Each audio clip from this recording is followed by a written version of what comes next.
Hey, welcome to another Chin-Wag. It's Wednesday. I hope you're having a good week as we hit the hump day, as they call it here in the U.S. One of my favorite groups that I enjoy listening to is a old rocker group that's still around called King's X, and I like all of their albums. There are a couple in there that they just try to get a little artsy on, and they're still good albums, but the solid ones, though, one of them that stands out to me is their Faith, Hope, Love album. And they have a song on there called We Are Finding Who We Are. In fact, I think it's the opening song. And I would really encourage you to Google it or download it off iTunes. It's really quite a good song. But it got me thinking today as I heard it again that there are a lot of people, and I've been there as well, that really don't know who they are anymore. Whether their job has caused them to change, their kids, their spouse, the church, all these different things. People are forgetting who they really are, and who you are ought to be celebrated. Who you are is what makes you so unique. In Scripture, in the Old Testament, we read in Genesis, and let me just pull up here, Genesis chapter 32. We read the iconic story of Jacob, Jacob wrestling with an angel. And, this is a verse where it gets abused and misused quite a bit. You see, let me explain that in just a minute. Early on, Jacob and his brother Esau, they were both Esau was going to get his father's blessing. Jacob, even then, he was not comfortable with who he was supposed to be and ended up stealing his brother's blessing. All through life, Jacob was dealing with these things, and just over and over. You read the whole story of Jacob and you think, and then, now there's a guy that's confused about who he is. He was never comfortable with who he is. And so I look at that verse, and it wraps up in Genesis chapter 32 with verse 22. And here it goes scrolling on the screen, but let's read along. It says, "That night Jacob got up, took his 2 wives, his 2 female servants, and his 11 sons, and crossed the ford of the Jabbok. After he had sent them across the stream, he sent over all of his possessions. So Jacob was left alone, and a man wrestled with him till daybreak." We'll jump down a couple verses. The man asked him, after wrestling with him for quite some time, the man asked him, "What is your name?" What did he respond? All he said was, "Jacob."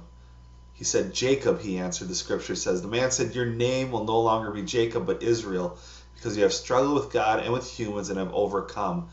What I love about that story, it was finally an awakening for Jacob. He was at this point that he was done with life. He was completely a shell of a man, didn't even know who he was anymore. And finally, after wrestling with this angel in Genesis, he's asked the question, "Who are you?" And Jacob finally has the audacity, the guts, the courage to say, "I am Jacob." It was at that point he finally became comfortable with who he was. And what happens is we use that verse over and over, that I'm not going to let go of God. I'm going to keep wrestling with him till I get my blessing. Well, I don't think that's really what that scripture is really all about. I think the scripture is really all about Jacob and a great story of somebody finding out who he is and being comfortable in his own skin. Going back to King's X, I went to a concert a while ago. This was, I don't even remember what album was released. It was back in 2004, I believe, and in Appleton. And Doug, he's a great guy, the lead singer. And there was a point in the concert where he just turned to the crowd, and they were playing this riff music. And I don't know if it was during "Over My Head" or whatever. That's usually one of their jam songs. But he just started talking to the crowd. He goes, "If you're fat, you're all right."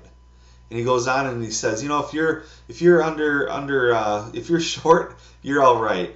If you're gay, you're all right. And if you're a Christian, you're all right. And he goes through all these things. And as I'm watching this concert, I'm looking around, and there's something far more spiritual going on than just a concert.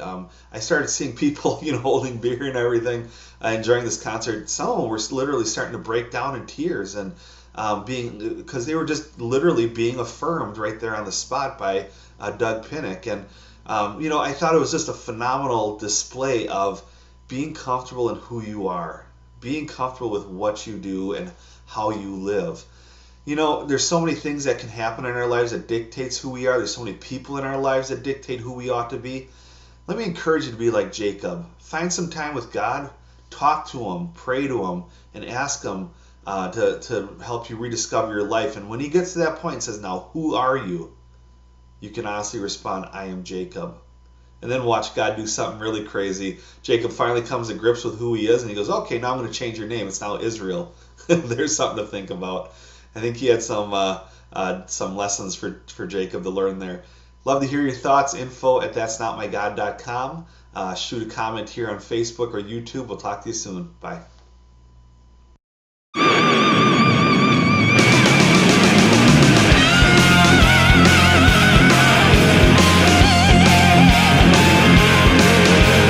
I've been working since the break of day.